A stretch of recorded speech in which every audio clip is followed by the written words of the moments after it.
চাহ খেতিবোৰত দেখা পোৱা গৈছে নেকি কিবা সেইটো? চাওক, হাজোত ফুলৰ খেতি ভাল হয় আৰু মেৰিগোল্ডৰ কাৰণে হাজো বিখ্যাত। তেখেতসকলে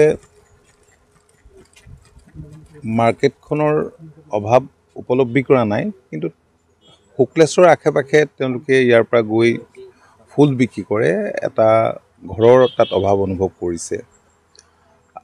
আপোনালোকে জানে যে অসম চৰকাৰে এটা মিছন লৈছে 2023 চনতে, সেইটো হৈছে ফ্লৰিকালচাৰ মিছন।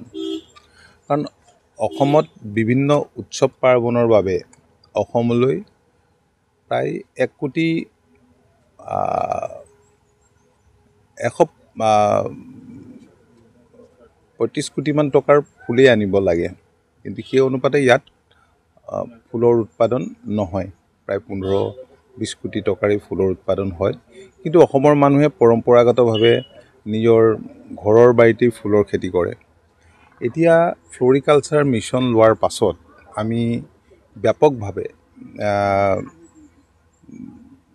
ফুলৰ খেতি কৰাৰ ওপৰত আঁচনি প্ৰস্তুত কৰি সেই আঁচনি সফলভাৱে ৰূপায়িত কৰিবলৈ চেষ্টা কৰিছোঁ। আজি মই যলৈকে আহিছোঁ,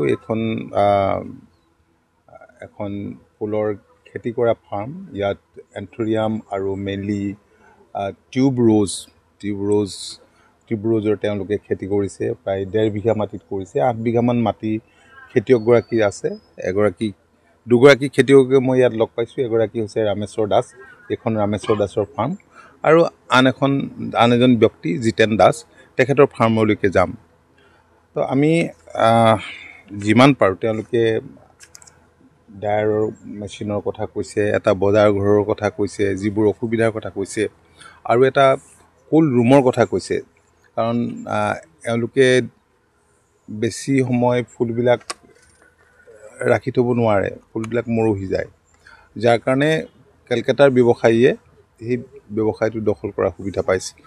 গতিকে মই তেখেতসকলক কৈছোঁ যে হৰ্টিকালচাৰ মিছন HMNEHত তেওঁলোকে ৰ'ব পাৰে। তাত 50% ছাবচিডি আছে। আটাইবোৰ ফাৰ্মাৰ যদি মিলি কৰে, মই ভাবোঁ যে ইয়াত FPCও আছে, অসুবিধা নহ'ব। তথাপি অন্য কিবা ধৰণেৰে আমি কেনেকৈ ছাপোৰ্ট কৰিব পাৰোঁ, আমি ডেফিনেটলি এইটো এটা চিন্তা কৰিম। মাননীয় মুখ্যমন্ত্ৰীয়েও ফ্লৰিকালচাৰ মিছনৰ ওপৰত বিশেষভাৱে গুৰুত্ব আৰোপ কৰিছে। বাণিজ্যিক মূল্য থকা কৃষিৰ ওপৰত গুৰুত্ব দিবৰ কাৰণে তেখেতে আমাক সদায় জোৰ কৰি আহিছে আৰু সেইমতে গাইডেঞ্চো দিছে।